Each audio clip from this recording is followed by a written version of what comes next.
예, 안녕하세요. 대한변호사협회 공인 산재전문 박중영 변호사입니다. 오랫동안 산재전문 변호사로 활동을 하면서 수많은 산재 사건을 다루었는데요. 그 중에서 재해근로자분들이나 사업주분들에게 도움이 될 만한 사례들을 선별해서 박변의 산재 이야기라는 제목으로 동영상을 제작하고 있습니다. 오늘은 그 38번째 시간으로 부당해고로 인한 자살과 산재 유족급여 신청이라는 주제로 이야기를 해볼까 합니다. 이번 사건은 부당해고로 인한 스트레스로 자살을 해서 유족급여 신청을 하였으나 부지급 처분을 받은 사건에 대한 실제 상담 내용을 정리한 것입니다. 사망 근로자의 배우자가 전화로 간단한 상담을 한 후 서초동에 위치한 법률사무소 강남 사무실에서 직접 상담을 진행하였습니다. 사건 개요를 간략하게 말씀드리면 망인은 회사로부터 부당해고를 당하였고 부당해고에 대한 불복 절차를 진행하면서 스트레스를 받아왔습니다. 그러던 중 부당해고 취소 소송에 대한 행정법원의 판결을 얼마 남기지 않고 자살을 하였습니다.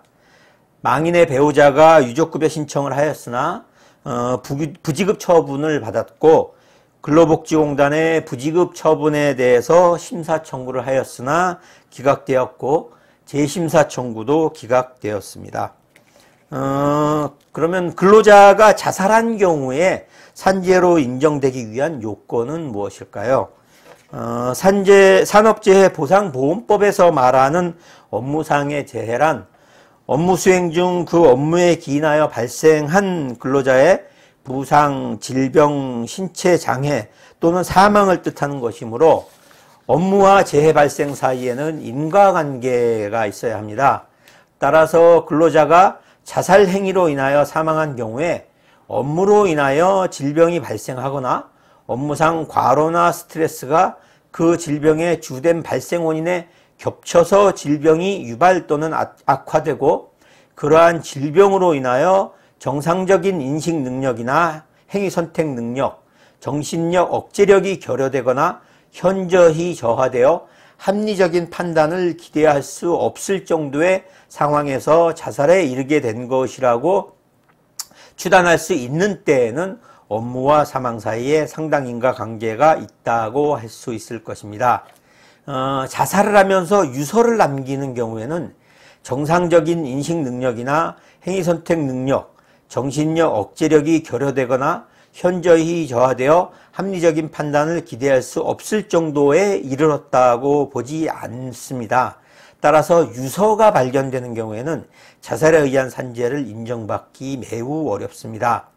이에 반하여 사망할 무렵 신경정신과 등에서 업무상 스트레스 등과 관련한 상담이나 진료를 받은 기록이 있는 경우에는 상대적으로 산재 인정 가능성이 높아집니다.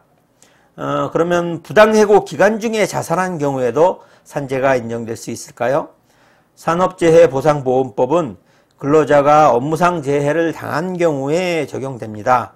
따라서 해고나 퇴직 이후에 발생한 사고의 경우에는 업무상 인과관계를 인정할 수 없습니다. 다만 부당해고의 경우에는 부당해고라는 것이 밝혀진다면 해고의 효력이 없고 따라서 산업재해보상보험법이 적용될 수 있을 것입니다. 이 사건과 같이 심사청구나 재심사청구도 모두 기각된 경우 행정소송을 제기하려면 어떻게 해야 할까요? 재심사청구를 송달받은 날로부터 90일 이내에 행정소송을 제기하면 됩니다. 행정소송을 제기하면서 불승인이나 부지급 결정문 그리고 심사청구 및 재심사청구에 대한 결정문을 증거로 제출해야 합니다. 그 밖에 필요한 서류들은 소송 과정에서 준비를 해도 됩니다. 지금까지 부당해고로 인한 자살과 산재 유족급여 신청이라는 주제로 이야기를 해보았습니다. 산재 유족급여 신청 절차 등과 관련해서 추가적으로 궁금하신 점 있으시면 상담 전화로 전화 주시기 바랍니다. 더 자세하게 상담해 드리도록 하겠습니다. 오늘은 여기까지입니다. 감사합니다.